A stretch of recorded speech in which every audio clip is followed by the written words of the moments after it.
Hello, everyone, and welcome back to episode 6 of the Wretched Harvest. Happy New Year. Happy New Year. Let's leave all the bullshit of 2023 where that came from, and I hope that everybody has a much kinder year, because it was a lot, friends. It was a lot. That being said, I'm so excited to be back. We left off on a cliffhanger, and girl, I'm not ready. I'm Raven. This is Ravenous Tales. My pronouns are they, she, and I am playing your favorite edgy doctor, Dr. Azja Nevek, who is, as we are coming to find out, a baddie. Take that as you will.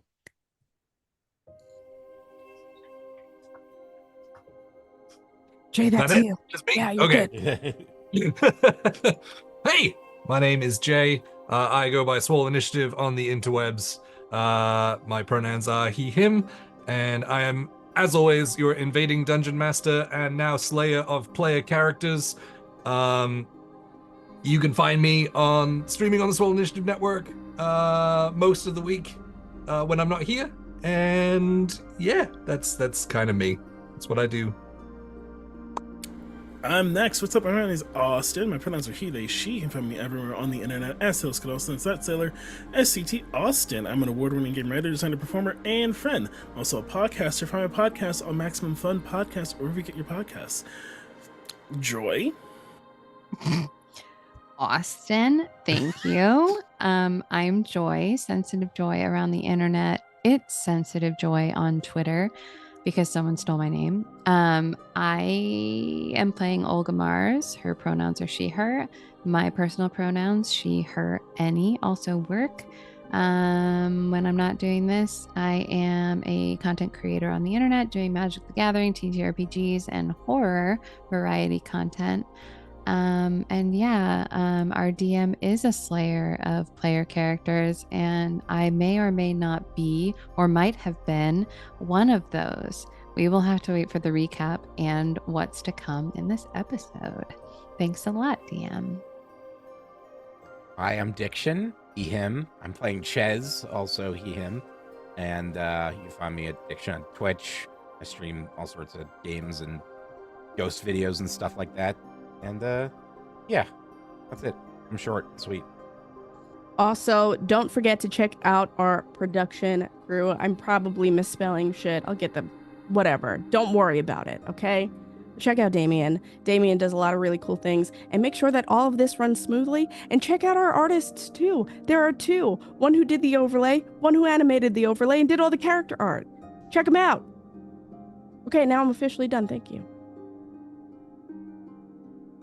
Cool. Are we ready to roll? Mm-hmm. Do it. All right.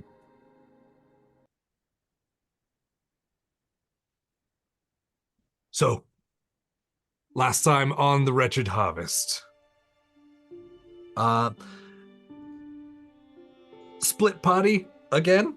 Not that I'm mad about it.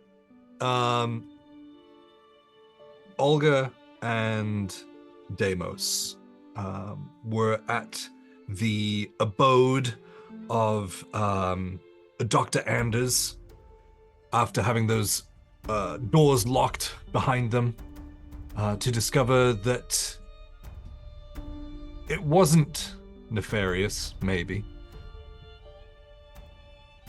but rather to keep prying eyes, ears, and minds out as he unveiled that he was also looking into the mysterious deaths that were befalling the city of Kettlebrek, as his profit line depended on it, basically. Giving you access to his libraries, offering payment, places to stay. The two of you set out on your way back to the morgue to continue your investigation, which is also where the rest of the party were. Along the way, you encountered some family members but it wasn't quite the reunion that everyone else would expect. Being shot down by a stake in the chest, Olga fell. Deimos fought off who was there, and then took Olga's unconscious body to the morgue for medical help.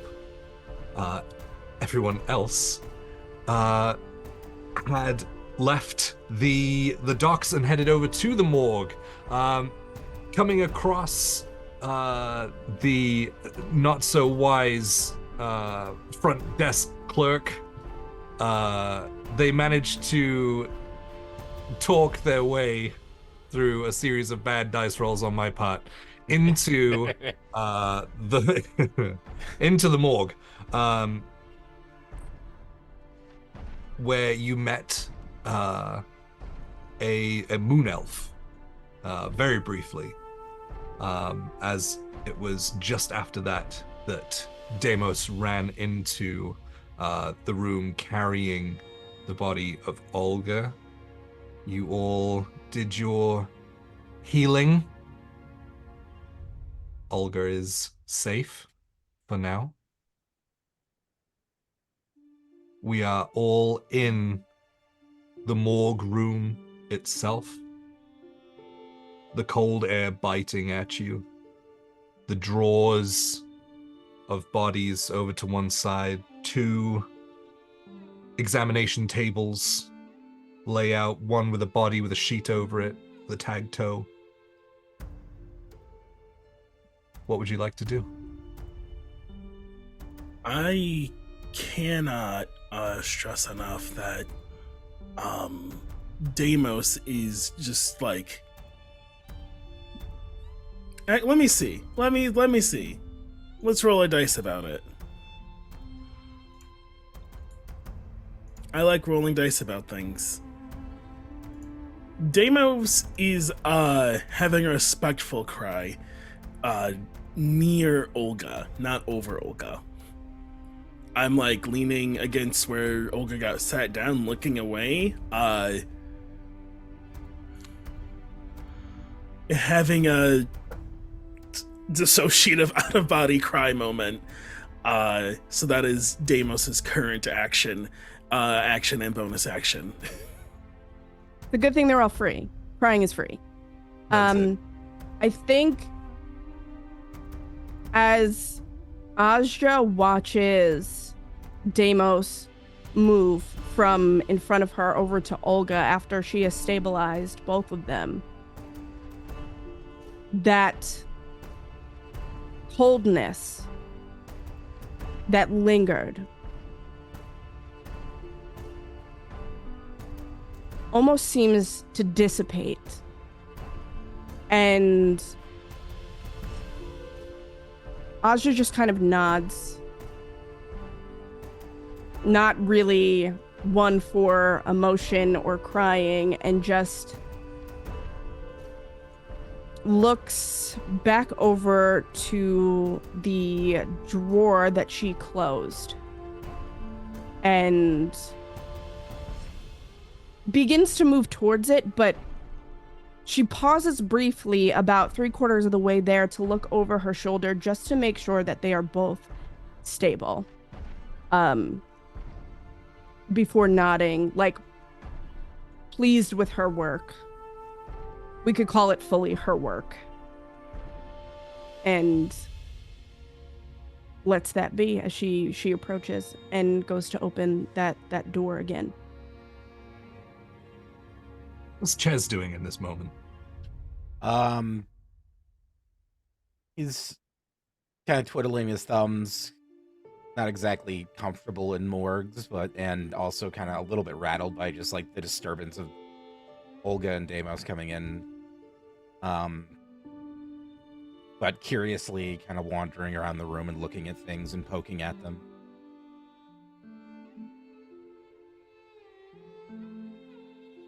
Olga, after she was brought in and stabilized, just closed her eyes on what almost looked like a gurney of sorts, like a very old, rusty gurney. She's laying on it, and very bloodied chest, resting, allowing herself to recover somewhat. At this point, she's now bandaged and the bleeding has stopped, but you can see just the very slow, calm rise and fall of her chest as she lays there and doesn't make a fuss, doesn't draw attention to herself, but sits with her eyes completely closed. And after a few moments of this, she looks very almost discreetly, as if not to draw any attention, to see what the others are doing. And she sees Ozja. After Ozja turns away from the two that she has mended, myself and Deimos, she sees the look of pride on Ozja's face, and she sees Ches walking around and just kind of occupying himself, and her eyes finally turn to Deimos, who she sees just bawling quietly just off to my side.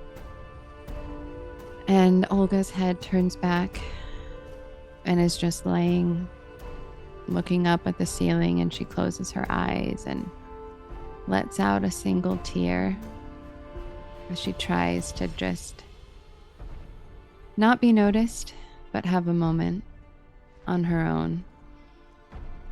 And then, almost as if at the flip of a switch, she sits up, her eyes open, and she looks toward Ozja and says, "Well, tell me something. Tell me you all found out some information about what could be going on. What happened at the docks? What have we missed?" I think at that point, Before we get to that particular section, as you were being healed, the wound was knitting together. The stake was inside you. It slowly pushes its way out as the flesh kind of knits back together underneath it. What do you do with it as it slides out completely?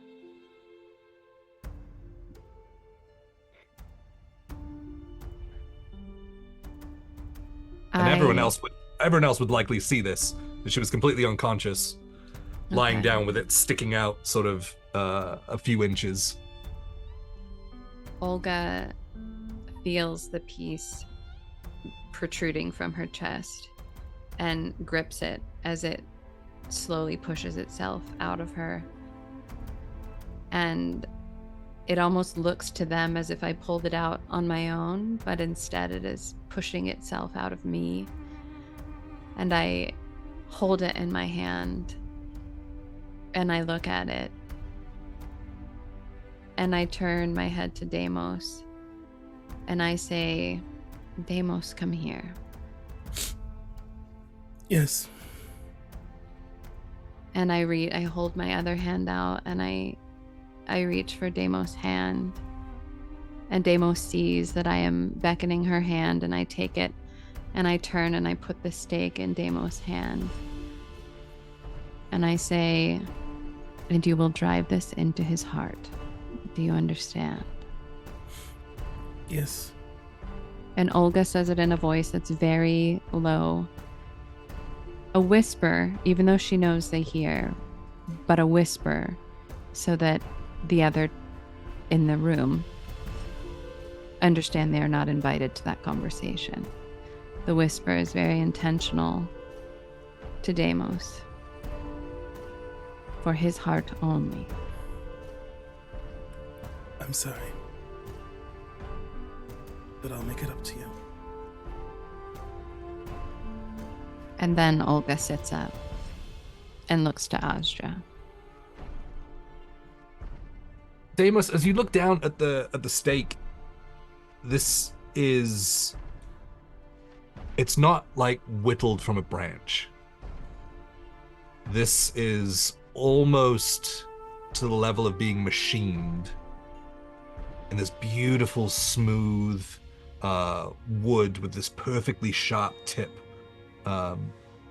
towards the one side, the other side being blunt.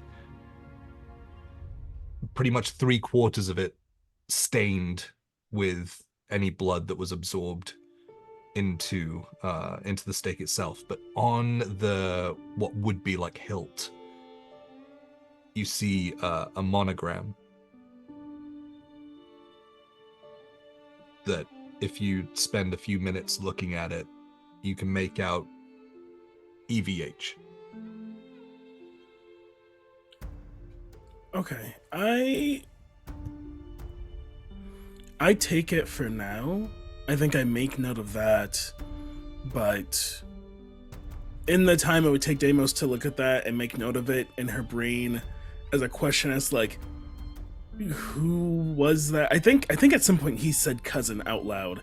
Like, why does your cousin want to kill? Like, I think before I say any of that, like, it's Olga's moved on and Deimos is like, I think with your perception rolls that you were hitting in that alleyway, you wouldn't have heard that.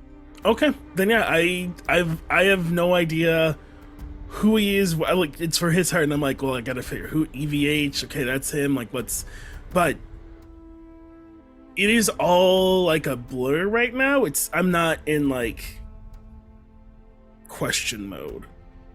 I just take it and I see it says EVH on it, and I just like put it in my bag.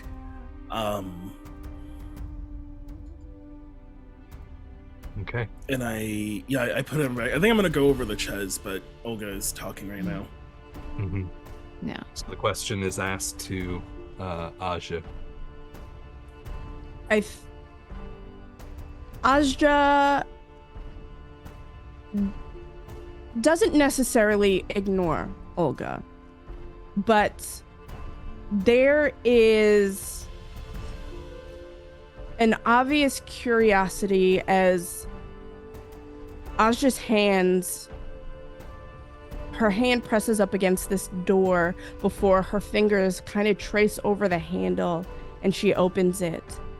And without looking back, in mirroring the whisper that Olga had for Deimos, so that Olga knew that even though everyone could probably hear, it was directed towards her.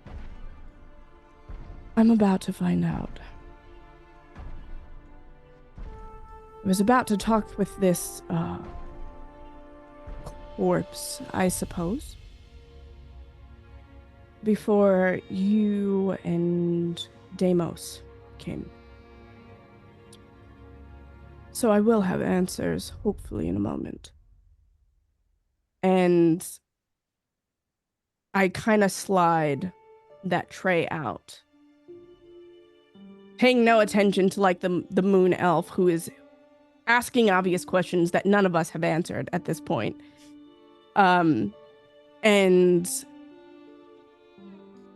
can I tell, without lifting the sheet, what corpse this is? Oh yeah, this isn't covered in a sheet. Oh, it's not perfect. Love that. It's in the drawer. It doesn't need. So as you pull it out, and it's fairly heavy, but not as heavy as it should be for like an adult sort of male humanoid. Mm-hmm. As you pull it open, you look down and you see the center of a brain completely flat. And as you start pulling it further and further out, you see that cross section is leveled the entire way down the body, even going as far as splitting the bones in two. You can see the sort of honeycomb like marrow and things like in the center of the bones, in the legs and the arms. But this is a complete flat cross section of what was once a human male. Interesting. And at that makes sense to you. Yeah. Because it was the quiet that led you to this one. Yeah. I'm going to cast Speak with the Dead.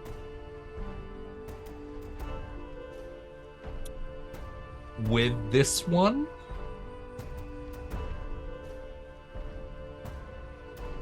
I only ask because the spell requires it to have, like, speaking parts. That's fair. Like you talk to Like his the front brain half that's of a half face. trained. Yeah. Like the front half of a face. Well, oh yeah. I guess we have to There find... are more than one body, though, right? We're looking. There has been more than two. one found, yes. Yeah. Notes. maybe not with this one. I think I was just very excited because my ADHD brain was like, I get to use this. But it doesn't make sense for me to do it on this one because it doesn't have a face and we don't know where the face is. I am going to kind of take out kind of like a notepad, but it is really just like it's a roll of parchment, right? That has yarn sewn through, like to kind of keep it together. That is very haphazardly made, but she did it and she's proud of it. Whatever, leave her alone. She's not a crafts girl. And she just starts to, she reaches over Igor onto his desk and pulls like the quill out of the ink and just begins to like scrawl notes, like basic findings. It's like, you know, the date. And then if she could speak it into like a recorder, it's like, there is no face. Unfortunately for me, I cannot speak with this corpse. So like she's just documenting all of this. Is there anything specific that looks to be out of place anatomically that she would pick up on outside of like missing half of it? But like, is there like any Is there like, anything that stands out about this body? Well, you know, like, is there any like disease conditions somewhere in this half of the corpse? So as you, well, give me an investigation check or a medicine check. I'm going to give you medicine because it's better by 1. That is a 21. Ooh. Yeah, so kind of running your like doctor's eye across the full length of this body, it seems to have been a very healthy musculature, looks strong. Nothing, because you've got full cross sections of the organs as well, which I imagine kind of elates like curiosity in you, like being able to see all of this almost like a diagram if they kind of existed with your training. Oh yeah, no, this is the cleanest that it's ever been. I'm fascinated. Yep. I would say that the only thing that really stands out about it is that it's so healthy looking. Like if both halves were there, it would be weird to see someone that healthy looking in the morgue. Yeah. But I want you to be able to picture this cross section is a complete level, as if a like, I don't know, like a almost like a laser, like a fine hair laser had just cut it precisely straight down the middle. Okay. Almost like if you put a pane of glass on top of it, you could use it as a coffee table. Like that's how level. I mean, is. she'd do it. She probably would do it, but I was to say, here, have some coffee on my new table. roll to turn into a table. Right? Okay, so Carpentry roll. Make a table and check. there's like on the edges of this thing, like there's nothing to indicate any type of like temperature fluctuation in what was used to. As you look at with a 21, as you look at sort of the edges, inspecting it after this like first look, just kind of trying to grasp at anything. There are no cuts. There's no trauma other than with a 21, if you move the head to one side, you'll see a little bit of trauma to the back of the head. But that kind of makes sense because if they were standing when it happened, they had to fall one way or the other. So other than this that you can kind of surmise is like posthumous damage, there's nothing. Like you look at the edge of the skull and it is clean. Like there's absolutely nothing. It's pristine. It's like it's just like a diagram. Like it shouldn't happen like this. I finish writing the notes and I reach back over Igor and I pluck the quill back down into the inkwell and I close this. Like I slide this corpse back into the drawer, but almost like hesitantly because it is beautifully done. Right? So there's just like this appreciation and hesitance as she closes her eyes and just closes the door and locks it, and she turns to Igor. Where are the other odd corpses? The meat bag, whatever else there is. He looks up and says, "Oh, so you can see me." Yes, my eyes work just fine. That's why I was admiring this corpse. Why would you ask such a silly thing? Well, you've all been here for like 20 minutes and you've all acted like I'm not even here. Did you not see the traumatic event that just happened? We had a medical emergency, bud. Who are you? Also, hi, yeah. Hello. I am Mortimer. All right. Can I help you? No. Yes. Maybe. Where are the other odd corpses? I must speak with them. This one does not have a face, though it is beautifully done. Do you have any notes on this? I'd love to compare. Who are you? Dr. Ozja Novek. I see. He like hobbles off to like a almost like a filing cabinet, but it's all like wooden, across from the desk that's at the back of the room near the door. He fusses with it for a bit, like flicking through files and things, and then pulls out like a little dossier for that body and says, Well, you can take a look through here, but there's not much to read. Yeah, I've gathered. This cut is quite clean. It is beautifully done, well executed.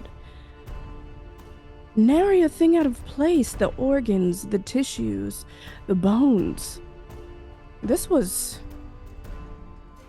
quite beautifully done. That is one way to look at it, yes. There was one thing, though, with the trauma to the back of the head. Means that it wasn't done while they were lying down. That is true. I did notice that. Because outside of that one brief section, there is nothing.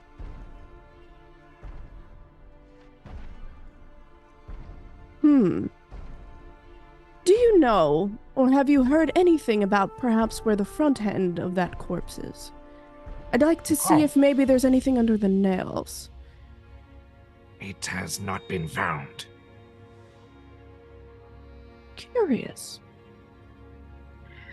Well, where's the meat bag? Meat sack? Is that what we're calling it? You know, pile flesh without bone. Oh! This one over here. And hobbles over and pulls out another drawer, and you can see, like, basically, like, it looks like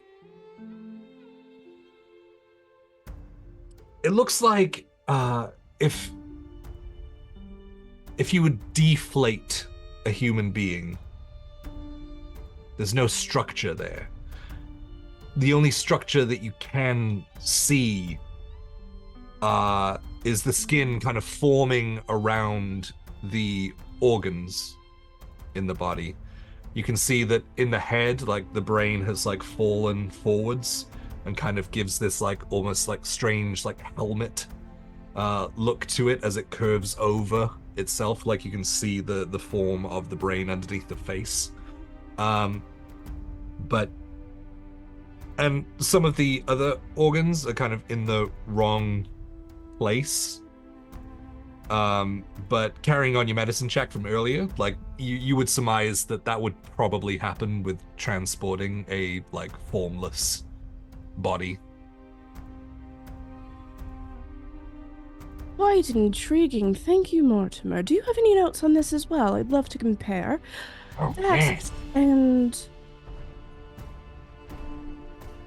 have you heard anything else? Any other odd corpses that have come in? And do you have gloves? No, don't worry. And she pulls out, remembering that she has a pair of, like, medical gloves. Don't ask why. Don't ask questions.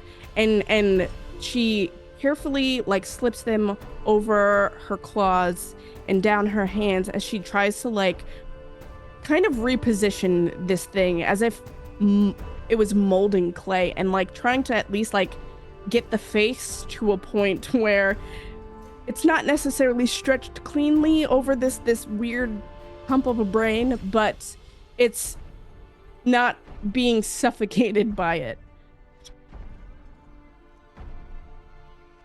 She's trying to straighten out the face. So, like, where the face, like, the brain is, like, kind of, like, over, like, the flesh, right? Like, that's how you described it, where it's, like, yeah. So she's trying to, like, straighten it out, right? So she's trying to, like, move the brain a little bit, and then, like, kind of, like, pinching, like, the forehead and, like, draping it back over the brain. What? Ches is standing there, like, eating, like, a little piece of bread with muffin on his shoulder, just watching and just, like, enraptured by this whole thing that's going on in front of him. Deimos stands next to Ches. We have another job. Olga walks up next to Deimos and leans into Ches and Deimos while we all watch Astra doing this. Is she an artist in her part-time? Is there something I don't know? I don't believe so. He just really likes dead bodies. I don't know. Is she sculpting?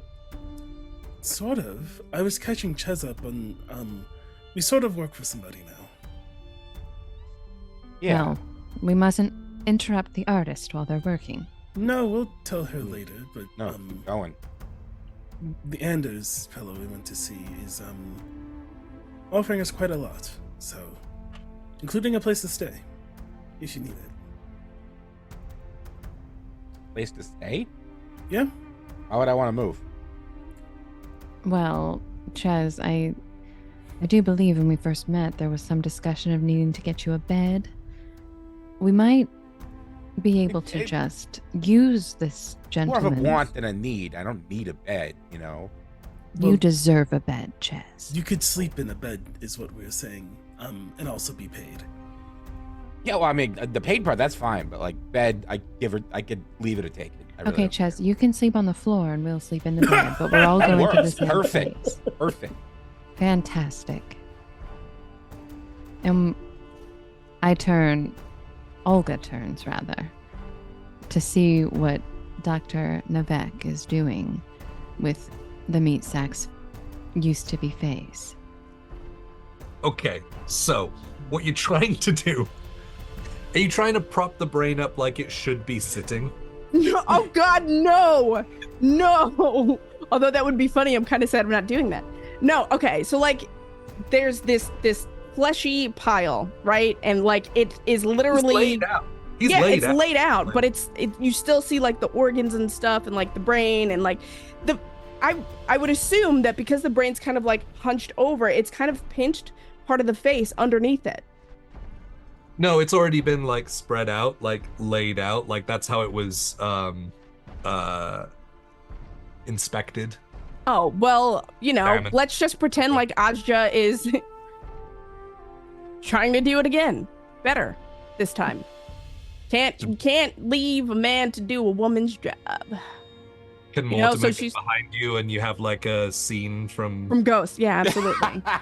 Me and Mortimer, like this. No, but I think like even if she's not like, she's readjusting, but I think it's just morbid curiosity. Like she's trying to know what this feels like, right? So it's like weird. Feels weird. Yeah. This guy was like, in their sort of mid-20s to early 30s. So like the elastin is still active in the skin. So like it stretches. So if you like pull it up, like the weight of it kind of sags down and it pulls away. Oh, she does. She definitely does. Yeah. And so yeah. Can I tell his lineage? Like, does he have pointy ears? Is it like just pure human? I'm trying to, I guess, notice a trend in lineage. Like, are these indiscriminate? Are there, you know what I mean? Does he have?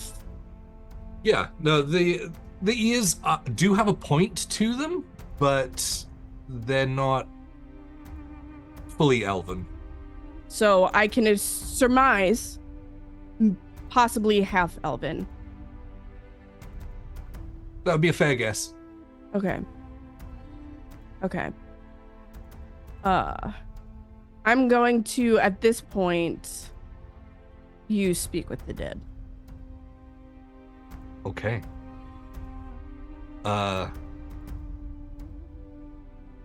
Okay. Sorry, Bessie. No, it's fine. This is going to be an odd one, right? Because they have to have features that can move in order to speak. As you know, the spell sort of doesn't pull on the original soul, but kind of pulls on a faint echo of itself, right? Mm-hmm. It doesn't have a jawbone. So, how does your Speak with Dead, but it does have muscles. So, how does your Speak with Dead look when you cast it? I think what it would normally look like, or what it did look like when she was a child, differs a lot. When she was younger, it looked much like her just talking to a friend, asking questions in a graveyard where maybe a not so buried corpse would indulge her in its secrets as she was learning to manipulate this power. But now it is darker, more sinister. It is almost as if she pours something in to help structure this creature. She whispers in a very low, very dark tone, and what the party does not see is the shadows that pour from the depth of her chest through her mouth and into this creature. they would see if they were facing her. The blackness that overtakes the irises and the pupils of her eyes as this corpse almost begins to gurgle. And they would see the body start to reform slightly in the face.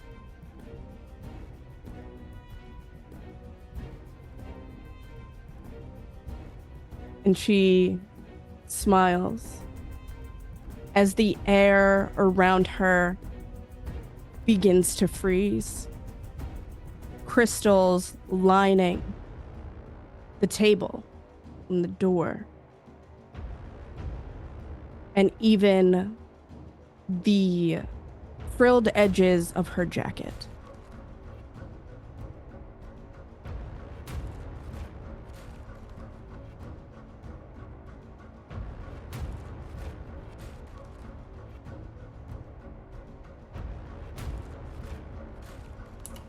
As you pour those shadows out of your mouth and you watch them kind of meet this poor soul's body, and they're absorbed through the mouth and the nose, just pouring in.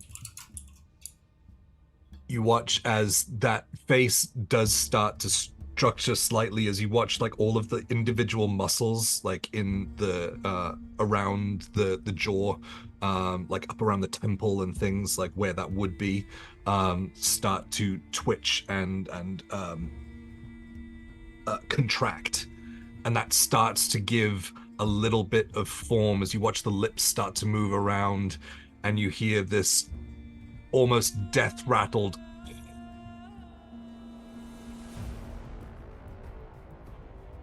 and we'll ask the questions after our 10-minute break.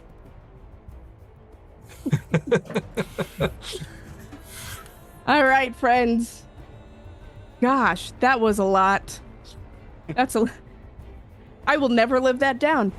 But until then, I'll grab a snack, grab some water, stretch. Massage me like one of your meat sacks.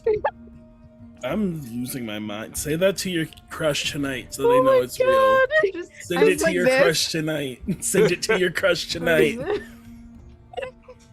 All right, y'all. We will be back in 10 minutes. We'll see you in a minute.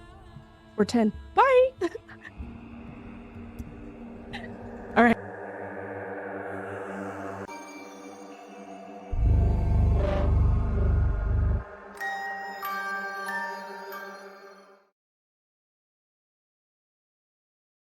Hi, friends. Welcome back. Hope you enjoyed your break. Mine was ludicrous, but that's fine. Neither here nor there. Anyway, turn it over to you. As we left off, Aja had just cast Speak with Dead on the boneless body within the morgue. Hearing that death rattle gurgled sound, as you watch like eyes start to roll around behind the eyelids, what questions would you like to ask?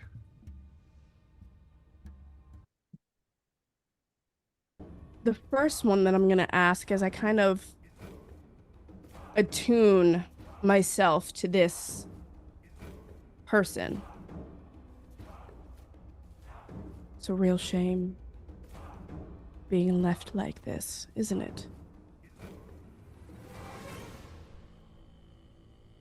You watch the muscles like try and start to move to form like language within this like boneless form.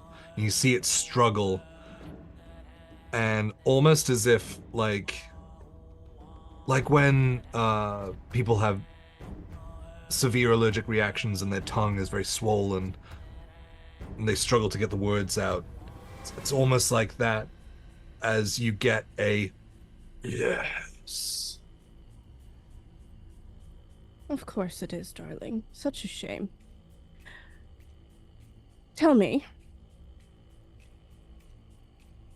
what was your last memory? Can we all hear this, by the way, or just her? No, everyone Okay. can. Okay. It is the spell. It's not like she can just read it in her mind. Right. It's Okay. being spoken out, and that's why they need movable. Yeah. Yeah. Just want to Talking make sure bits. we're all. Listen, we're I'm all just, trying we're all to- just sitting here listening to this mound of flesh talk. Slightly rule a cool it, you know, with all my shadowy shit. Just trying Yeah. to. The last memory. That's what you Yeah. asked. I remember walking from the ship to go home. Right, darling. Where is home? Home is in Kettlebrek. Oh, good.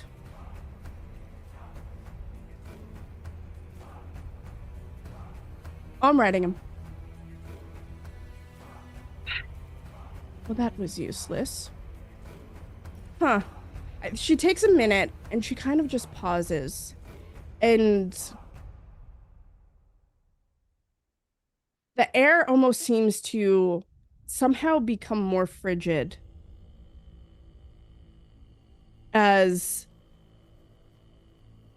she looks over her shoulder to her companions and then back to this corpse.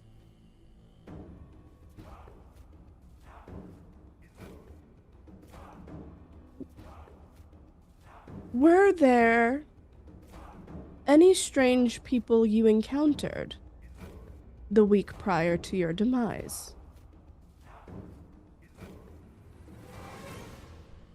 See the eyes sort of rolling around behind the eyelids again as they kind of like one kind of flutters open and the other one is so half struggling as they're reacting to your voice, trying to sort of look towards you but failing. There was someone. I couldn't see them. Too dark. Very large. Had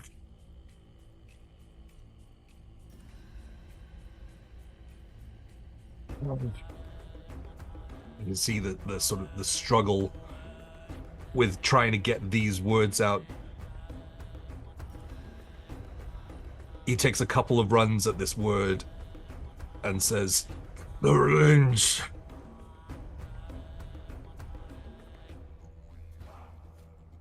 syringe. Interesting, interesting.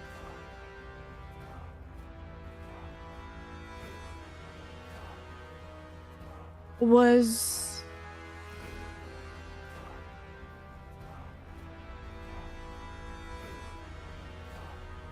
that the person who attacked you?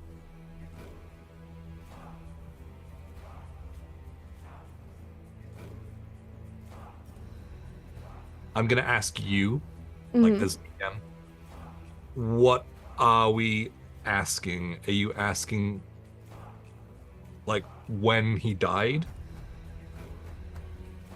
Okay, so basically what I'm trying to surmise from like these little tidbits of information is Just because I don't want to waste your question. So that's okay, that's fair. Is I wanna there was someone I couldn't see them, too dark, very large, had syringe. I want to figure out, I want to connect that dot. So was that the person, like did that person attack you? did that person attack you? Yeah. Okay.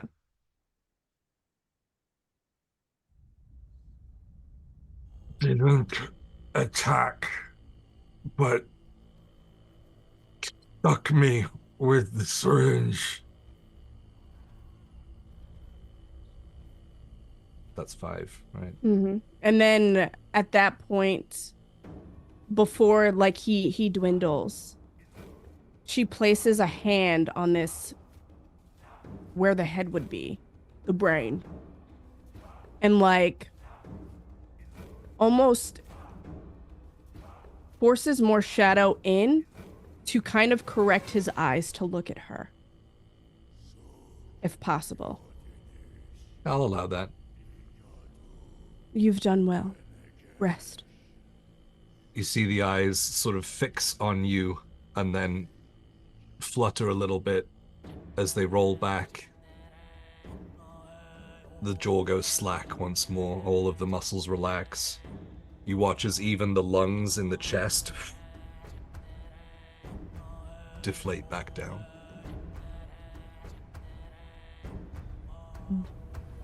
The shadows themselves seem to crawl out of this form and pool at her feet. And there is a hush of whispers that cascade around her before they once again retreat inward through a very small gap between her lips. And she turns and looks as this frigid air slowly starts to warm. Well, I have some answers, as do you. If Yes. this person is intelligent, which I find that they may be, perhaps the syringe is the connection between all of these mysterious deaths. Well, if the person with the syringe was someone they saw a week prior, that means that any number of people could be infected right now. If it takes days and up to a week to incubate some sort of illness. While I do agree with that hypothesis, perhaps it is not just a week. Perhaps in the methodology, based off of what they've already shown us, they are experimenting and we are the rats. And sure, something may happen within a week, but as we've seen, perhaps it is maybe just 2 days. Less. If I had to guess, then your friend, and I look at Olga, was probably the more perfected case than this fellow here. I Well, that's mean, a- whatever that guy got stuck with, the cocktail, was different than the one half guy got stuck with. I imagine the time periods are different, along with, that thing. He's a meat sack. That guy's cut in half. Well, that's The other assuming guy we was a know what mushroom. Yeah, it's all different. That's assuming we know what whoever is behind this is trying to achieve. Are they Yeah. trying to achieve quick death? Are they trying to achieve slow plague? Are they trying to achieve widespread plague? We aren't sure. Don't forget, Olga, that panic is also a plague. Perhaps it is panic they wish to sell. Well, if everyone in Kettlebrek sees this shit, that's for sure gonna start happening. I mean, it's a small town. I'm shocked when people don't know already. I'm sure they do, but I've seen time and time again that people like to keep their heads down more often than not. Turn the blind eye, especially in terms of odd people or things. There's a reason they chose this sort of perverse form of death. I think it's something more sinister than just panic. I would think that if they wanted to cause panic, there'd be widespread murder of any kind. This seems well planned, well thought out, and methodical. Panic, but also with a hint of something else. Sadism. They're seeking something I feel more particular than that. They're up to something. They're also escalating. These people are not someone society would usually notice, but the most recent case, I mean, people know he is missing. I'm sure it's already reached word to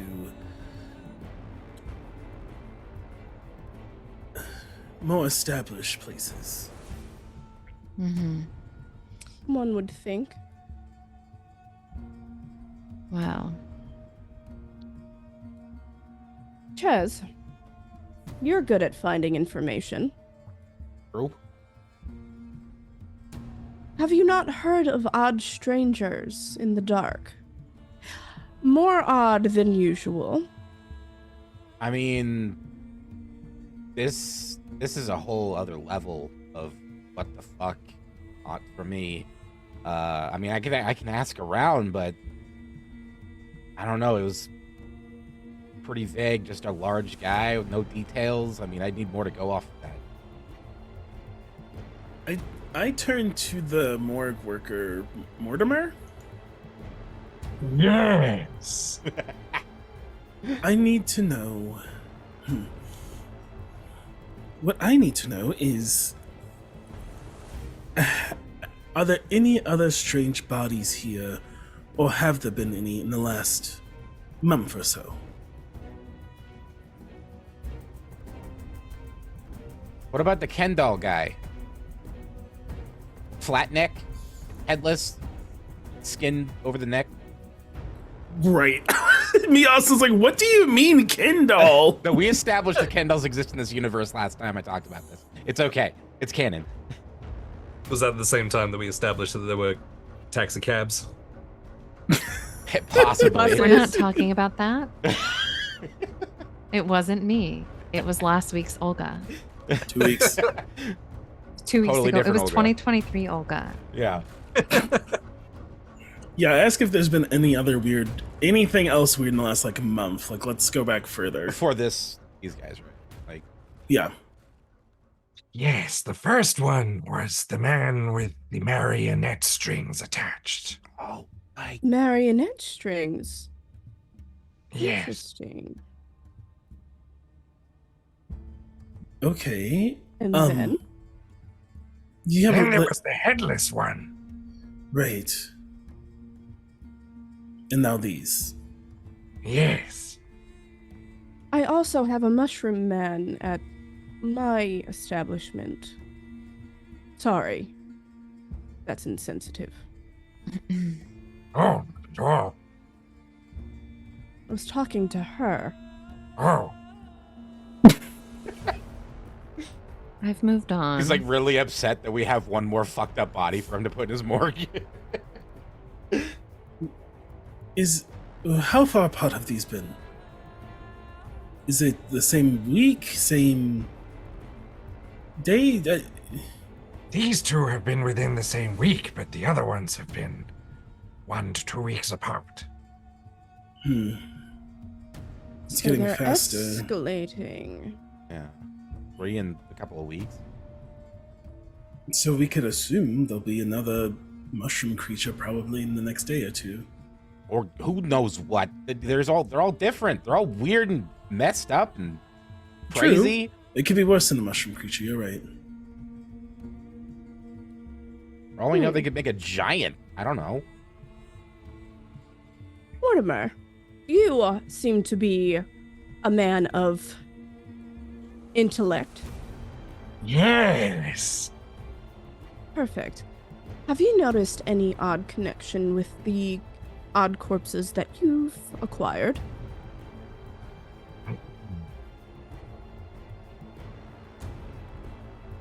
Only with 2 of them. Which two and what's the connection?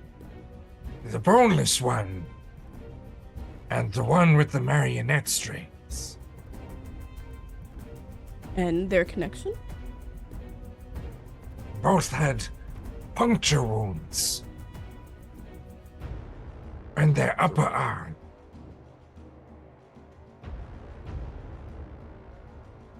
Like a syringe?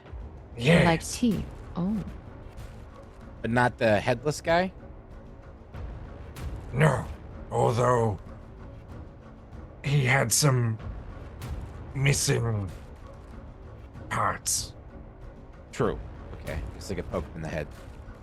And that corpse is missing a full face. And front half. Yes. I suppose we should confirm that perhaps there was a puncture wound on the Mushroom Man, though I think that might be a little hard to find. Yeah, his body kind of started not being a body anymore. Well, could you just take like a sample, blood sample from this guy and the other guy and see if there's something connecting them? in the Darling, blood? in order to house a corpse, you have to drain the blood. All the blood? I was just thinking of a little bit. You know nothing of funeral and death.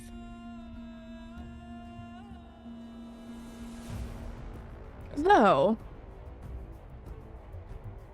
Well, have these bodies already been drained? And Olga looks at Mortimer. Oh. Yes. That was quick. It's been a few days. well, it is the proper way to care for a corpse, especially when one is under investigation or not claimed. Tell me, Mortimer, have anybody, family, wife, kids, husband, partners, friends, been to check on these corpses? Just you. Another connection, perhaps. None of them have anybody. I mean, that's not uncommon here in Kettlebrek. No, I suppose not. Do we know, me Austin, do we know if they all been people down on the docks and like by the train? Well, you know at least now two have been. The one that is missing the front half was the one that worked for, worked on the bronze fin. Right. You should go And pay a visit. and the guy with no bones, you just found out that he was walking back from that area from a ship. Right. It could be the bronze fin, it could be another one, but like a lot of the like better paying jobs in this area are going to be like ship work, anything that's working like on a train, as opposed to like the train yard. Right. And then just below that is going to be like the factory workers. Okay. Interesting. Do we know that Dr. Alja's here? There isn't another like alchemist in town or something, is there? Dr. Alja's not an alchemist, but isn't like an alchemist in town or something, is there? That There alchemy is. That alchemy was turning like iron into gold or whatever, right? Well, yes, but That's out of In the character, by the way. technical sense, yes, it's Sure. turning one material into another is Okay. alchemy. But yes, like asking about like potion work and things like that. Yes. There is the Kicking Moon Apothecary. Mhm. Okay.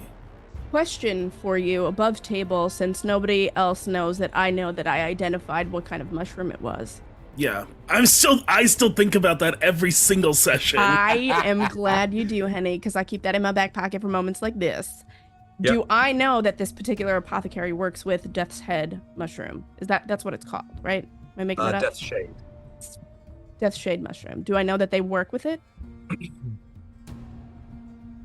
So Death Shade is give me a nature check. 13. Okay. Yeah, so like along with like your medicine work and the fact that you did know what it was, a 13 will give you that the Death Shade mushroom is used mostly as an accumulated poison, like arsenic. The spores are kind of collected and then added to things over time, either fed or inhaled, however the spores need to get into the body. Mhm. And over time, the poison accumulates. Do I...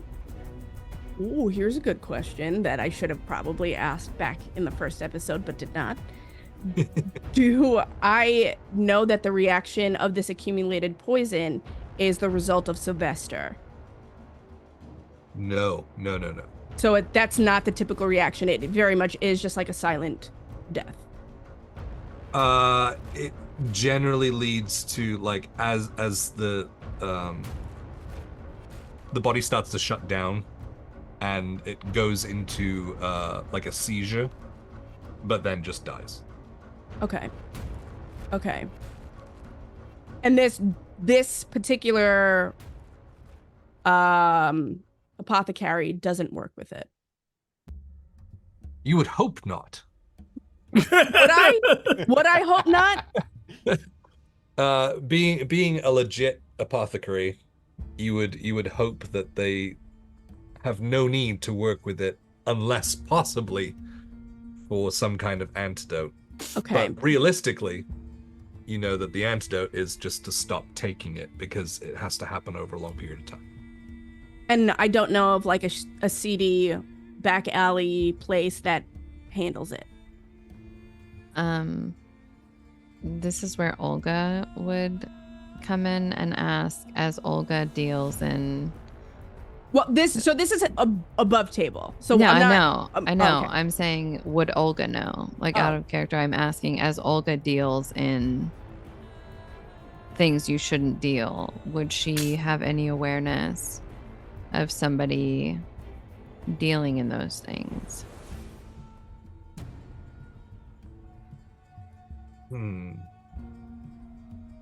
Because she already deals like forbidden necromancy books. Yeah. No, I outside of her. totally get the angle you're going Yeah. with.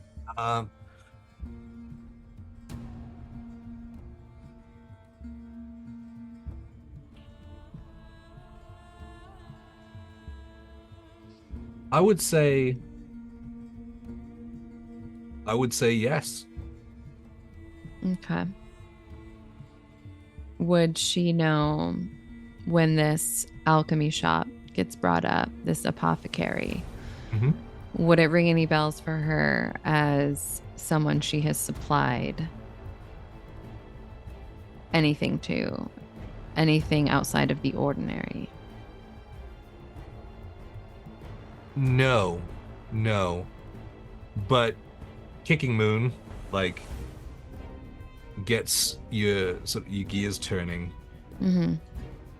and you know that it's sort of in the alleyway, not far from it, is where, if you know who, you can get it from.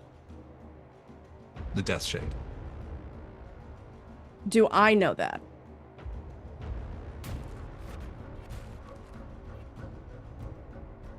I'm gonna say no because you're more secluded, Okay. and this is kind of like a seedy street kind of thing. Okay. I would say potentially the only other person that would know about it would be Ches. Okay. So you're saying I would be aware of where a dealing of that might occur? Yeah. Yeah, okay. Gotcha. Okay. Like, So if you as need to get it, you know where other people have gotten it before. Gotcha. And I- when Ajja found out that it was Death Shade, I didn't say anything. Right. Okay. That's what I was gonna ask. Yeah. Okay. Yep. So I think at this point, as we are kind of going over what's happening, I turn and I look at everybody. I suppose, in the interests of following this mystery through, I should tell you that the Mushroom Man was infused with Death Shade. That seems important. It sure does, doesn't it? What is it? A mushroom. Death Funny Shade enough. is a poison. That wasn't information you just now got. Why are you waiting No. till now to tell us? Because now I'm invested. Hmm. Now she needs our help too. Hmm. I would say need is a strong word. That's why I used it. There's a very wicked grin. And you can tell that Asja wants to retort so bad. Olga But she has a grin at the won't. same time, and Olga's is a very intense grin as well. And you see how both women respond with these grins, and they say two completely different things. Olga's is a grin of satisfaction and pride, whereas Asja's is, well, I'll let Asja say what Asja's is, but you just see both of these faces smirk. I think Mm. there's also a sense of pride there. But I think there is more of a...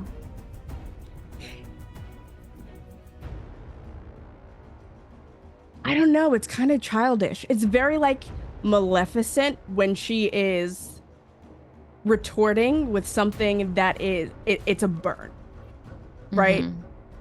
And Asja's sinister grin really is just the, I know what I could say. I won't. But I am thinking it. And she just kind of shrugs a shoulder and gives a little like giggle to herself. Well, then I suppose we need each other, don't we? Who else is going to keep you both alive? I've been doing that for hundreds of years. I wouldn't be too concerned. Fine. Then next time there's a life-threatening emergency, find someone else. Any neck will do. I think at this point, Asja meets Olga's gaze.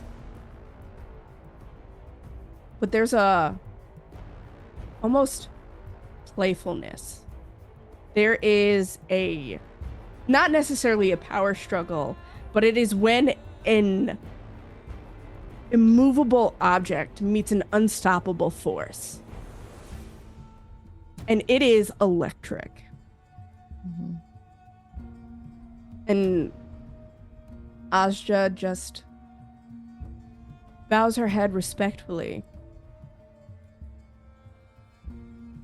Touché. I say across to Ches. Ches, do you have any quip you'd like to add in to this tit for tat they're doing? No, that's all them. Okay. Well, when you two are finished, is it Death Shade? Okay. To what I understand of what I've been told about Death Shade, it shouldn't do this, correct? Or am I wrong? You are correct. Normally, the proper reaction to Death Shade poisoning is seizing, death, not turning into an overgrown mushroom. So I think... Oh, wait. But he did that. Exactly. That is why it is odd. No, he seized. In his room before we brought him to you. But then he didn't just die, he transformed. That is Correct. the difference. So the reason why I'm bringing up the Death Shade now is because we may very well have a lead into finding out who this mysterious syringe person is. I'd say I'm sorry for holding it, but I'm not. Yes. Surely we you know. understand. Yes, we understand. And I don't trust your modalities and how you handle these things. Onward and upward, or forward, whatever. We need to find out where this Death Shade was acquired. Do you have any idea? Me? Yes, you. Just because I'm obsessed with death doesn't mean I poison people. Can you blame me for I- wondering? Not at all. I look at Olga and say in her head, don't tease her. I'm sorry, I'm having fun. Well, Olga pulls out a little brass pocket watch from her pocket and opens it to look at the time and closes it and puts it back in her pocket. If we dare, I do know one less favorable way we could maybe get a lead on how one might acquire Death Shade in a place such as this. If we hurry, we might be able to catch some, I don't know, back alley dealings in Death Shade, or see if we could ask around about meeting someone to buy it ourselves. Yes. I think that would suffice. Ches, you know some less than savory people who may be interested in dealing less than favorable substances, don't you? Oh, sure. I usually buy a lot of those substances from those less than savory people myself. I know. I have Sometimes Lou waters down the ale when he's low on supplies. Not and, this! then I gotta go hit up a couple other people if I really not like Lou the cost. giving you PBR. Like, no, it's it's totally Guinness. What do you mean? Keystone Light. He gives you a red Solo cup. Drink up, buddy. Well, let's just say, hypothetically, somebody knows where these dealings take place. I can't guarantee that we're ever going to see that going down, a transaction of Death Shade, given I don't imagine too many people are buying it. We could take a chance and go to this not very nice part of town down an alley that's even less nice and see if we witness anything, or we could try a Ches Avenue and see if Ches has a connection that could potentially lead us to Death Shade as well. Well, since you believe that I look so unsavory, I never said you looked unsavory. In didn't fact, I have think to, you look quite darling. appetizing, darling. bangs in the mouth. Why don't we set up a deal? I don't think we should do that. I would like to procure some Death Shade. You, hypothetically speaking, may know somebody who has connections. I can ask. I mean, I don't really know anyone that deals exclusively in poisons that can kill people. Well, but we they could al- might know someone who knows someone. You know, it's I a string of- have a better suggestion.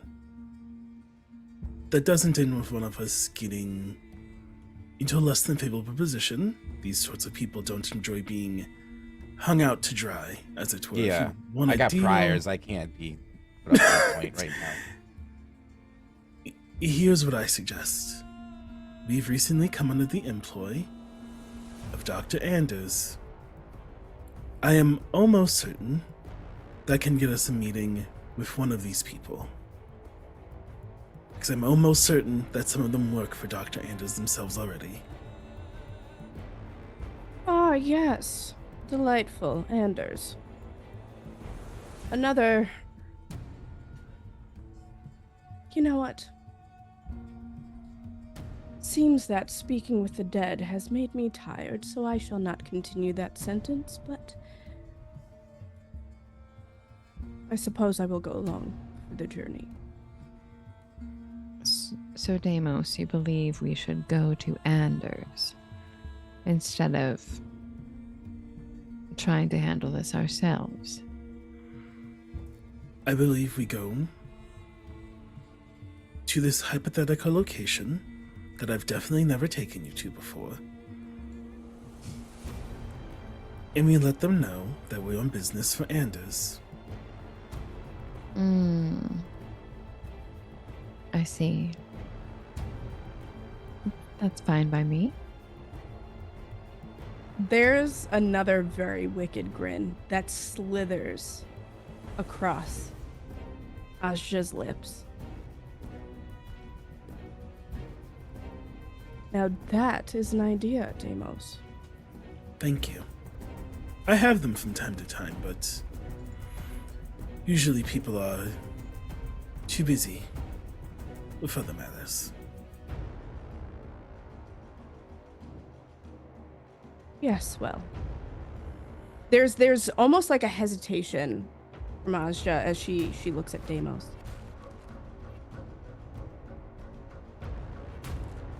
I should say, I am sorry for having upset you. Somebody, quick, get a doctor. I believe Aja's hit her head. That or the heads are full of Zenovan. Deimos, choose to accept the apology or not.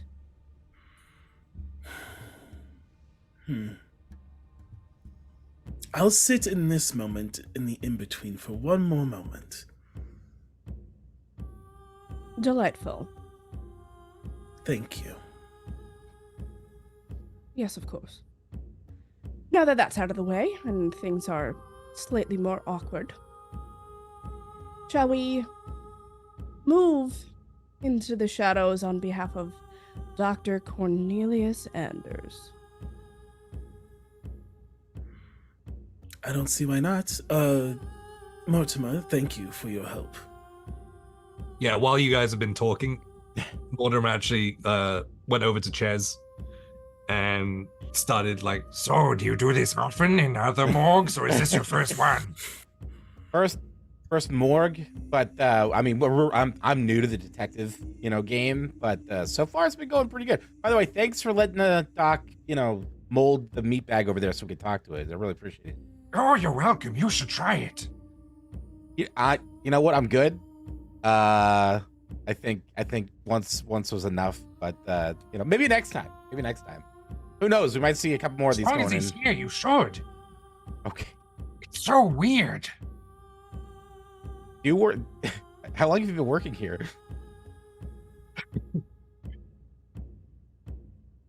Long time. You get outside much? No. Oh, okay. Do you? Well, yeah, no, we're about to go do that right now, actually. But again, thanks. If any more of these creepy, weird bodies come through, could you let do you know Lou? He owns a tavern. There's a tavern? Yeah, you go. Yeah, you should go. You should go. We should drink sometime. Do you get outside much? I'm about to do that right now. It's crazy out there, dog.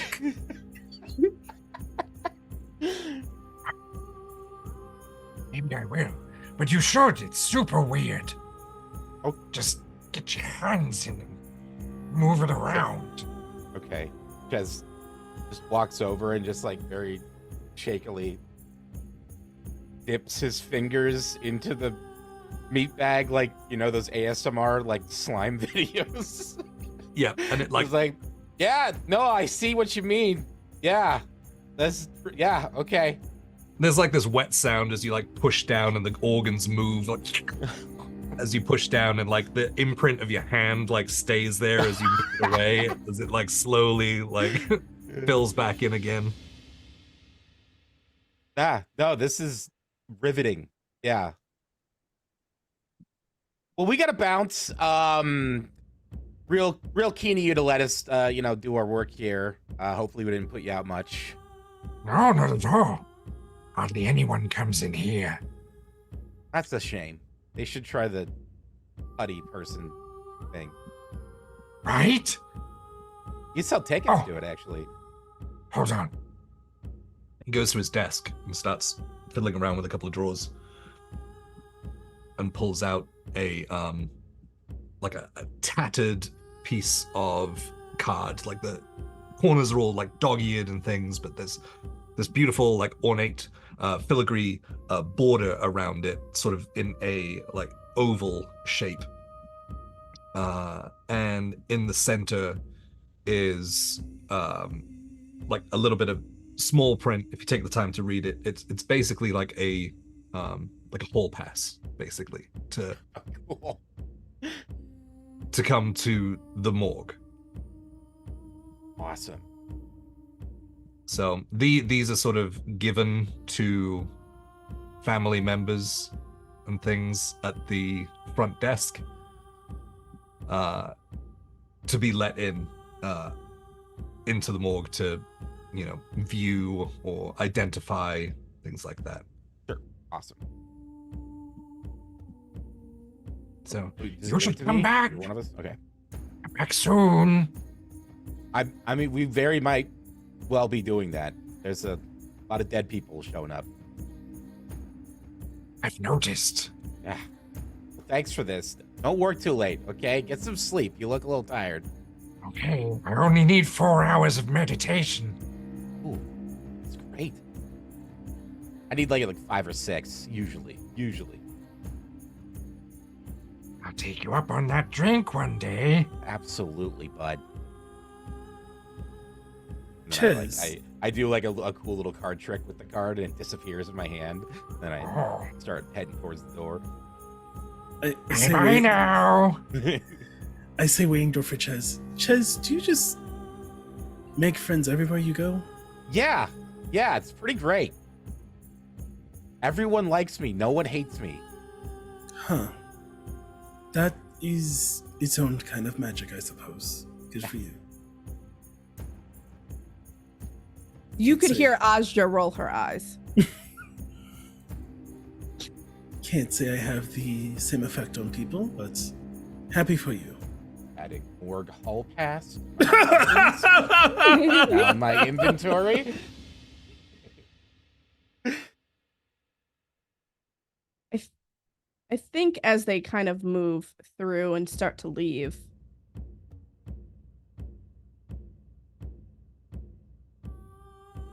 that coldness that is around Asja hasn't fully dissipated. You would notice that as we leave the morgue into the more warmer sections of this building, there is still this iciness around her. Those ice crystals haven't quite melted.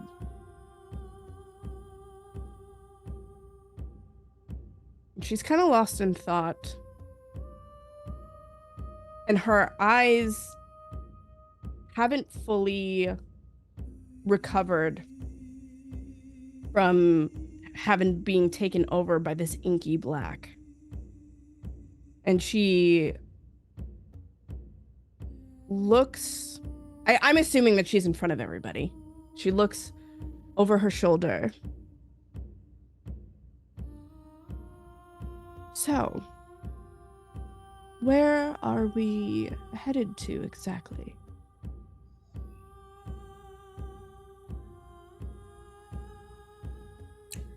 I look over at Olga.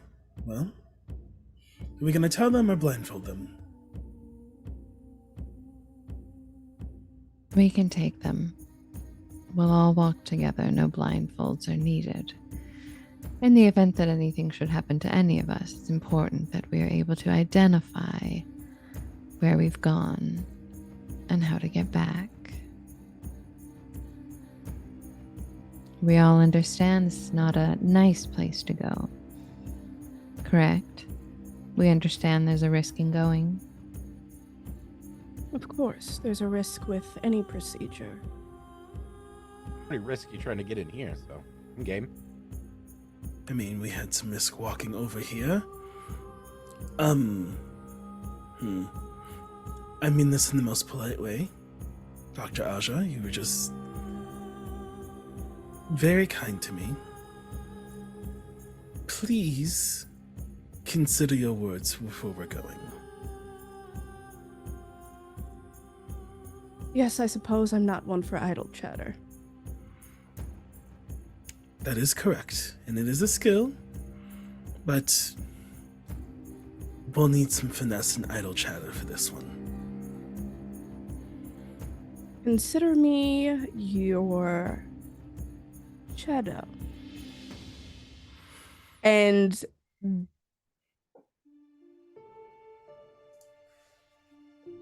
can I tell you to roll a perception check?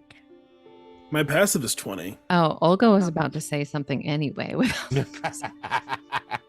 You I as was like, my passive is 20. I don't know if you and or Jay consider that enough, but on a default, my perception is 20. I would say at that point there is, as she says the word shadow, there's almost an eerie cadence to her voice that is layered on top of another one. And you catch the glimpse of this shadowy figure that is kind of surrounding her for a moment.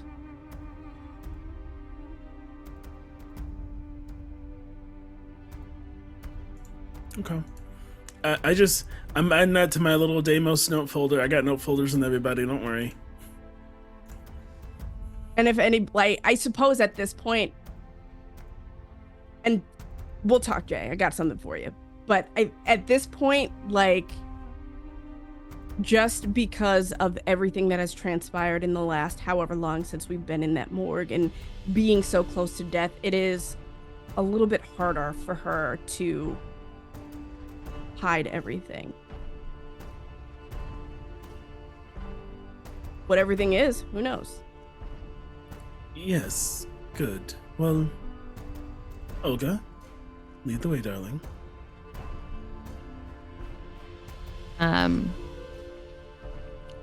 As Olga begins to lead everyone out of the morgue, she stops and turns and looks at Asja and says, "It's not that we haven't noticed, and it's not that we don't want to ask. It's that no one has any clue how to ask. When you're ready, I trust you will tell us more about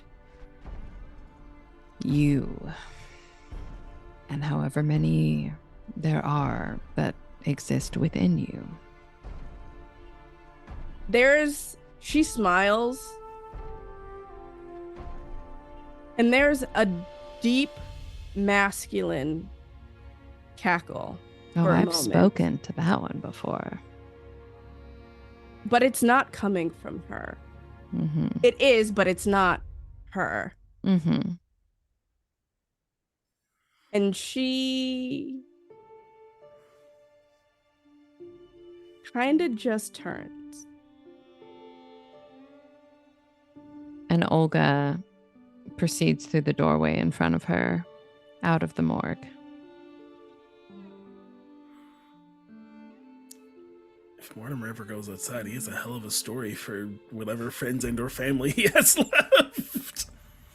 Sat at his desk just eating popcorn. Mm-hmm. Mm-hmm. Is this what outside's like? People are fascinating. Yeah, so you head out of the morgue, down the corridors towards the front desk. You do see, what was his name? Constable Jeffries at the front desk, who just kind of looks towards Ches and gives like a solemn nod.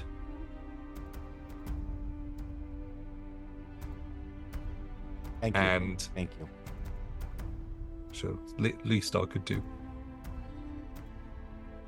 Seriously, everywhere you go.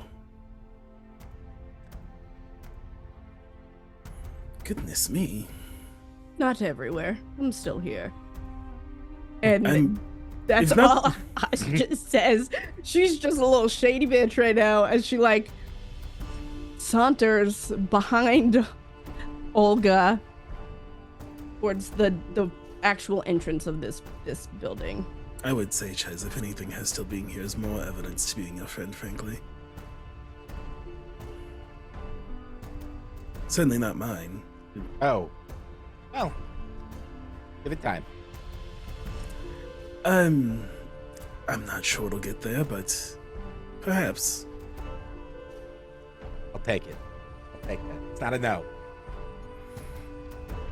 Not a no, I suppose.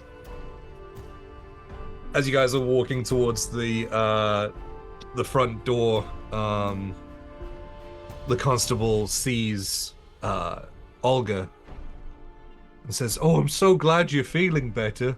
You know, I didn't know if Mortimer was going to be any good on living bodies. He usually just works on dead ones." Who's Mortimer?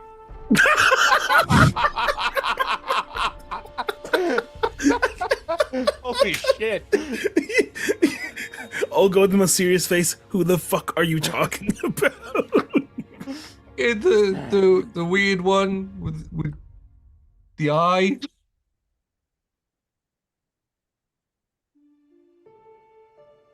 Olga turns and looks at Asja and then looks back and says, "Do not speak of my friend that way. She does fantastic work when it comes to healing. However, I cannot say." And then she turns and looks at Asja and winks and says, "I'm just playing. No, Mortimer did nothing. I'm in good hands with my friends, but thank you." Oh, Yeah, Whoa. for now. guess that was lucky. Was it lucky, or was it perhaps that man was getting credit for a woman's work? And she kind of like walks over and like kind of just presses her hand, like her clawed hand, red skin popping on his shoulder. "It's okay, darling. Perhaps one day you'll learn. If not, you'll just be stuck here." Hmm. And Your she Honor, I just witnessed a murder. was literally just, he was the only medical worker that I knew was in the room. Yeah, of course. I'm Have just a good day. Bye. Now As we finally actually get out of this building, I do say out loud to the group, "Dr. Aja, where did you get your medical license?" Well, and I suppose that's a story for another day. Okay. You think on that and let the DM know, and then you tell me. Oh, no, I know. I know. Where did you get your PhD? It's nothing that hard work and dedication won't get you. That's true. I do want to say above table, I'm not even at half health. I'm 14 out of 30. So if we're gonna go like to a potentially dangerous area, I either need to be fully healed or need a long rest. We could short rest, right? We eventually could short rest. By this point, yeah, I mean, if you didn't really do anything like activity-wise in the morgue, if you want to use that as a short rest, you can roll the Okay. hit die and things. It is getting on into the evening, so it's up to you whether you want to go and take your long rest now or just take the hit die and then roll on to try and get a hold of this Okay. procurer of substances.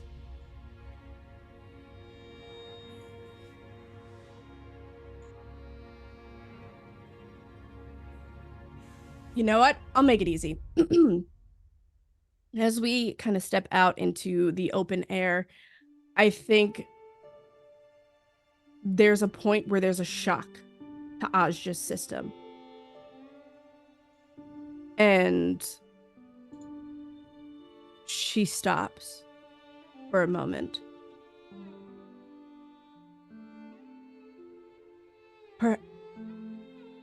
Perhaps we should find a place. And she's almost starting to stumble a little bit as this shadow, Deimos, is now gone and the air around her is not cold. And you notice that she's very disoriented.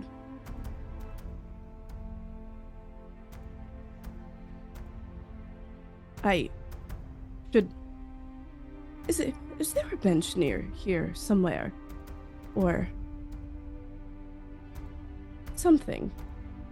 And she kind of starts to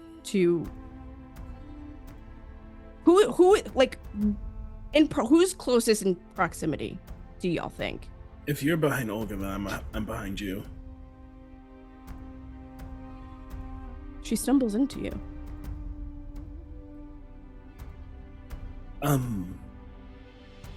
Hello, good doctor. Can I be of assistance? I think perhaps I've done too much this evening, all the voices and such. Okay, and how may I be of assistance with that? I need to sit down for a moment, if you don't mind. There's a bench here, right? And there's this almost panic in her eyes. Doctor? Do you need to go home? I don't think I'm feeling so well. We have a place you can stay. Is it the tavern? Yes? Ches? Oh, well, Oh, that's... You can stay at Dr. Anders' home. good. Yeah, good. Yes, delightful. I suppose now's a better time. A good time? As good a time as any? Please. Now you know she's not feeling good because she used the word please. I look at Olga Ches like is looks stunned, like yeah. I look at Ches said the with the P most. word. I look at Ches with the most like what the fuck, and I look at Olga with the most what the. I look at them like Olga, Ches, Trix. I look at them like what? Olga, like, with a really intense whisper, says to Deimos, Anders is on the other side of town. We're in the dodgy side, where the morgue is. Are we supposed to carry her all the way to Anders' house? You think I can't? I'm just saying, is there not something closer, like the tavern, or... I suppose I just thought that was our room, but that's fine. We can share. Certainly. Ches doesn't need a bed anyway. Nope. And 3 sounds take a fun. stool. We'll all go to the tavern, all 5 of us. Out of character, the tavern would be closer than Anders' home, wouldn't it? Yep. Okay. Dr. So- Aja, Yes. how do you feel about being carried? I'd much rather not. Okay, and I just kind of like step away from you. I fall. Ches steps in to like grab her as she falls. Now, how do you feel? Yes, fine. Thank you. Olga Princess Sophia Carey. looks down at Asja and says, oh god, you're gonna lose this one very fast. You can only be so stubborn for so long. I shall not make any more decisions this evening. Shoulder carry it is then. I.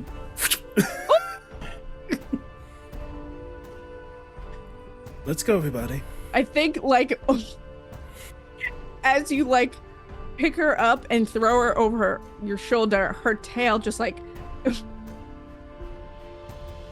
accidentally just like kind of smacks you in the face. It's fine. You take 48 points of damage. I take 1 million points of damage. all of her powers concentrated in the tail. Right in the tail. Right at Some the fucking tip of the 1 inch punch. Scorpions. Yeah, I'll carry her. Oh, not everyone. I'll carry her to the tavern unless anyone else. No, needs carry me too. Carry Ches. They get a challenge. You got another arm. I'll balance it out. I'm way bigger than her. Your hip's gonna be all out of alignment by the Yeah, time. absolutely. Doing stretches for the last 30 minutes before going to bed. Cool. Okay, so you're heading to the sitting duck, right? Yeah. Easy enough. Especially only carrying one body as opposed to two. Is there anything you want to do or say along the way? If not, we'll just fast track. The only thing I say is to Olga in her head, which is, we need to have a talk alone. Olga doesn't respond. That's fine. But that's all I do. Other than that, I'm probably small talking with Ches.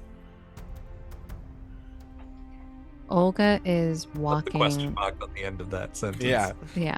Olga's walking alongside them, all healed up now. I'm not sure above table if we ended up doing because you mentioned we weren't doing anything really inside the morgue, so we could have taken a short rest then. I rolled my hit die, so I'm back to full health. I mean, you were laying on the table for a while before the examination. Yeah. Happened. So I am walking alongside Deimos, who is carrying Aja, and I am walking confidently, but you can see that there is also a hint of fear, and I keep just stopping to turn and looking up while I walk, and just continually checking rooftops and looking down alleys as we pass, ensuring that I don't be threatened before I'm able to perceive the threat. Otherwise, I'm just walking and not saying a word.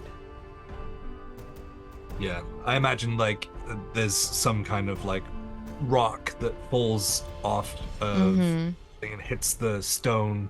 You kind of flinch towards it. But yeah, you're able to eventually get to the sitting duck. You walk in, and it is starting to pick up in terms of like how busy it is. Lou behind the bar, as usual. Are you heading straight up to the suite? Unless Chaz needs to stop and say words to Lou. I was gonna say Ches would stop for a drink. Absolutely. Ches Your knows bed, where we your are. room is none of my business as far as I'm concerned. It's got a bed in it. What would you do? Exactly. What am I gonna do with a bed? Where am I Nobody even gonna knows. sit? Okay, cool. So you're gonna stay at the bar and grab a drink while everyone else goes upstairs. Sweet. Yeah, heading up the stairs. You're able to unlock the suite and head in. I imagine Deimos, you're probably going to drop the good doctor on the bed. Or Yeah, I put Hey. Aja. I put Aja in the bed. I take her boots off because she's in the bed. I'm just like, well, there you go. Sorry, I was gay. I am gay. Taking my boots off? Okay. Sometimes I can do it too. I thought Okay, it's just because it's like who wears boots in bed? That's just weird. it's both. I Yeah, it can be both. Yeah, take your boots off, put them down. Anything else? Fetch my sleeping boots. Asja just kind of nods and thanks, but there is obvious discomfort in the form of embarrassment that is just plastered to her face. I do apologize for Shh. this. No need. Right. Well, I will pretend that I am not feeling some kind of embarrassment or awkwardness and just say thank you. You're welcome.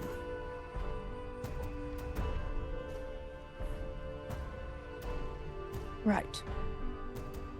Suppose I should sleep. Suppose you should. I get out of the bed. Have a good evening. You'll probably wake up to Olga in the bed at some point.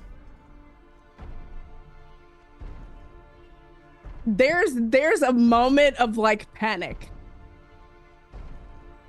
on Asha's face. As that's happening, Olga's standing there and just kind of like takes off her coat and just throws it over the chaise, like next to her. And not, I don't mean chaise or chaise. I mean my chaise. And she throws it over the chaise and then just kind of like drops the little sleeves off the side of her corset as Deimos is saying this. She's not getting undressed. Not yet, not in this scene. But she's taking the little sleeves off as Deimos is saying this to Asja. I think Asja just turns to look away and like with panic, like this is a person who has never really seen someone naked. I'm screaming. Well, like not like living, right? Like it's never been like a. No, I follow. So she is literally an awkward sitting duck right now, as she just kind of like. Oh, got him.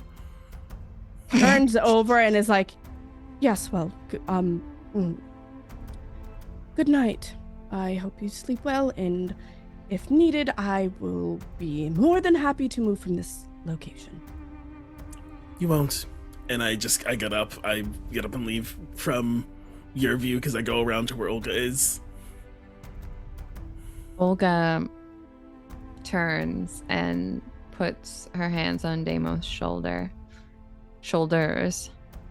and leans in and gives Deimos a kiss on the cheek, and then pushes and gestures Deimos down on the chaise so that Deimos would rest there. Mm-hmm. And then Olga turns and walks over to the bed and takes her hands and goes, scooch. And she's like doing this to Asja to get her to scooch over in the bed. Sorry, kid. You don't even have to do that because Asja has already scooched to like the edge of the bed. As you start to get in the bed, I see Nicole's head. Olga, please don't make me make a scene. I need to talk with you.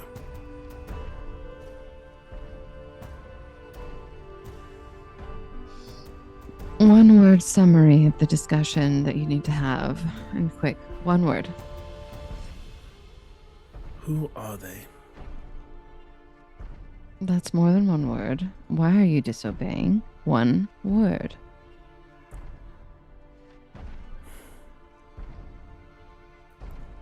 I'll ask you one more time. Please.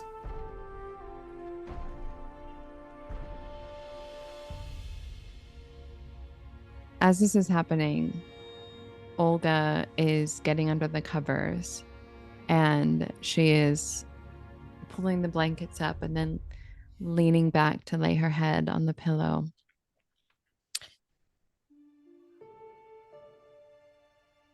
And she closes her eyes as if not to answer Deimos, and says, "That was Eli, my cousin Eli." Okay. What is your cousin's last name? I assume it says EVH. If you want me to locate and exterminate him, I need more than Cousin Eli to Olga Maz. Think really hard. Think who might want a vampire dead?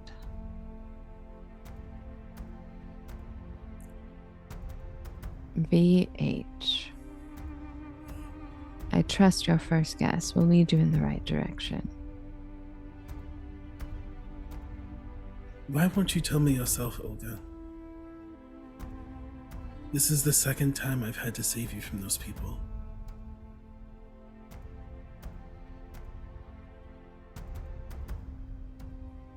His name is Eli Van Helsing.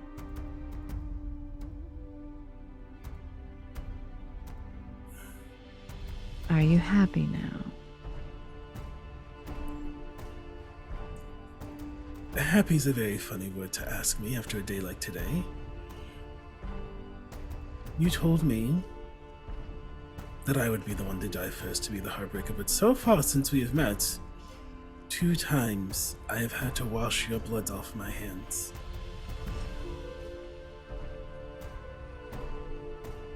And you'll do it many times more, Deimos.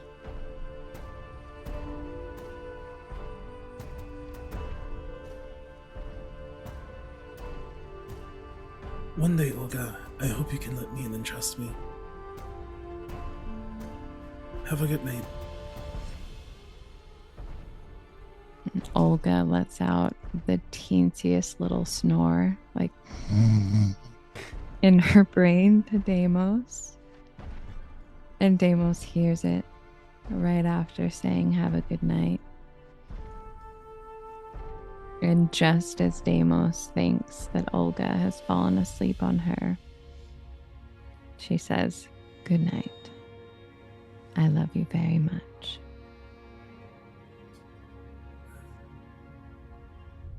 Deimos out loud says, I know you do, and then gets up and leaves the room. And that's when Olga falls asleep very soundly. Meanwhile, Ozja's just like, you know I do? What? I did what? You talk to like, people all the time. You So, I think honestly what is happening is Ozja is actually panicking because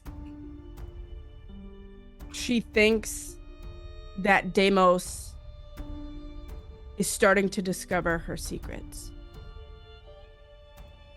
Hearing that, but like very half-assedly, you know, like where I think at this point she's hearing what she wants because she's not feeling super well.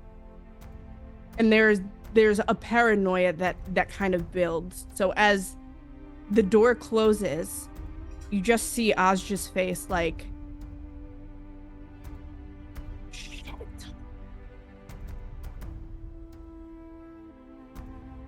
And that's that.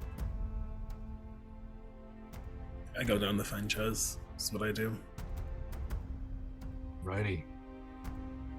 Is there anything the 2 of you that are still awake want to do before you eventually find your respective beds and or floors? Chez is bargaining with Lou for probably the umpteenth time to pour a small drink for Muffin.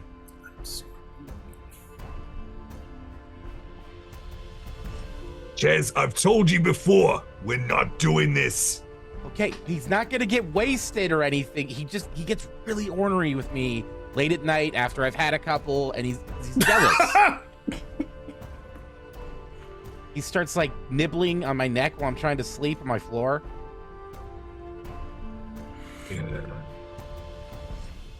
Stevie! And you see the gnome that was tending the rooms in our very first show, comes across and goes, "Yeah, just fill up a thimble for that mouse." Yeah. And floats away. Stevie goes ahead and finds a thimble and like pours a tiny amount in and then passes it over to Muffin. Yeah, and Jez just looks down like, okay, you happy? Jeez. And then just nurses his ale. Deimos, after an amount of drinks, let's say 4. Chez, have you ever been in love? What are we talking, like platonic or romantic? No, that's not the question, Chez. Just answer the question. I've had crushes, but I don't know, nothing stronger than that, I suppose. It's a mess. Just keep doing your own thing, you know? Okay? Why wouldn't that be okay? Huh? Fair enough. I guess I can't really tell when you're okay and not okay, so, you know, you might as well be okay. Smart man. Well, I hope you enjoy your evening on the floor. I may try it out myself. It's really good for the back. To see what Really the hype good for is the about. Yeah, his spine is, like, perfectly aligned. Yes, your spine looks great, I'm sure. Yeah, and then he, like, does one of these, and you can hear a lot of cracks all the way down. I do think it would be best if you stayed here this evening, not wherever you go for home. I already asked for one favor from Lou, but, you know, he's a softie for me, so We have a room, Chez. Just sleep on the floor in the room. Oh, okay. Yeah, if Okay. you insist. I do. Or on the chaise. There's a chaise lounge. It's very nice. A what lounge? It's like a chair. It's not a bed technically. Oh, okay. I thought you It's said like a Ches long. lounge. It's like a long chair. You could sleep on the long chair, not a bed technically. I'll try it. Maybe I'll give it a shot. You've heard of Elf on a Shelf. Now, I was just typing that. I was Ches just on a Ches. typing that. I love that so much. Put it on a shirt. Yeah. I was Merch. just Ches typing on the in chaise. chat. Ugh. We could get art drawn of him like Dr. Ian Malkin in Jurassic Park, you know, like staring on it like that. so as you find your way up to the suite, you actually find out that your drinks have been paid for, credited by an amount prepaid, paying up your room for the next couple of weeks as well. You head up to your room, find your various places to rest, and fall asleep. Congratulations, you guys are level 4. Yeah, What? let's go. What? Yay. Yes. I did Okay. it, Mom. Right. We Look, did Mom, it, we made Joe. We did it. How do I change that in the app? We can go Manage. through it. Yeah, we'll go We'll through go it. through it. Okay. Yeah. Oh my god. I get Yeah, myself you plus. got stuff to Zelda pick. level up music. Do-do-do-do. You got I- stuff to pick at level 4, so you can we can talk about it. All right. Uh, cool. My only note is I do not sleep in the room. I sleep in the hallway against the door. Oh, okay. I was Gotta be wondering, on- like, what is someone's this gotta be on setup no gonna watch. look like? So The baby's making a point. He's angry. someone's got to keep an eye out for those cleaning gnomes. Yeah, exactly. For Mhm. Stevie, I wrote it down. We did it. We did it. Did it. Roll the credits. Right? Okay, bye. No, I'm just kidding. Y'all, thank you for joining us for another episode of The Wretched Harvest. I love this crew with my whole heart. Okay? Period, point blank, end of story. So follow each and every one of them. That's all. I'm Raven. This is Ravenous Tales. We tell stories here, like this one. That's it. Feel free to do outros. Yes, I have been Jay, Small Initiative on the internets, your regular invading dungeon master. You can find me streaming on the Small Initiative network. And now I'm starting a YouTube thing because I like editing long form stuff. So any subscriptions over there would be greatly appreciated. That's me. I'm next. I'm Austin. I just got done playing Deimos. Deimos' pronouns are she, they. Me, Austin's pronouns are he, they, she.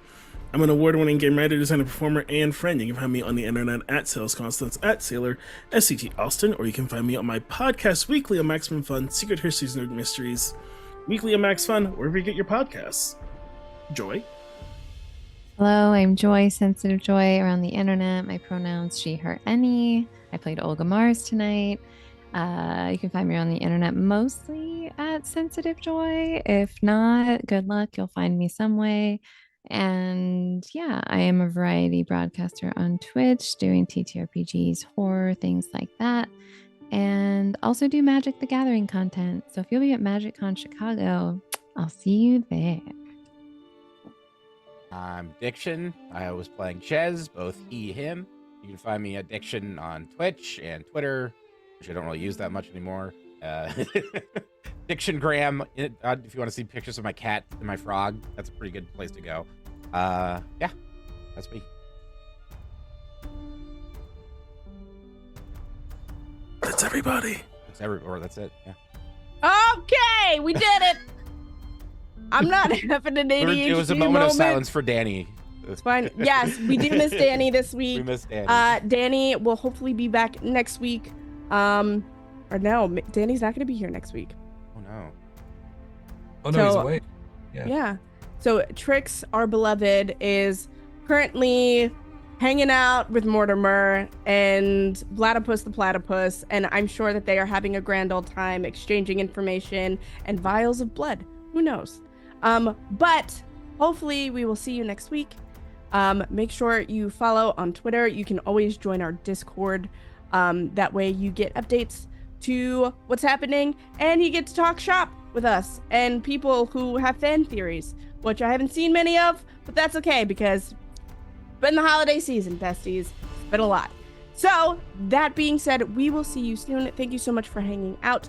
We love and adore and appreciate you, and we will see you next time. Until then, I don't know. Do cool shit, I guess. Yeah. Bye.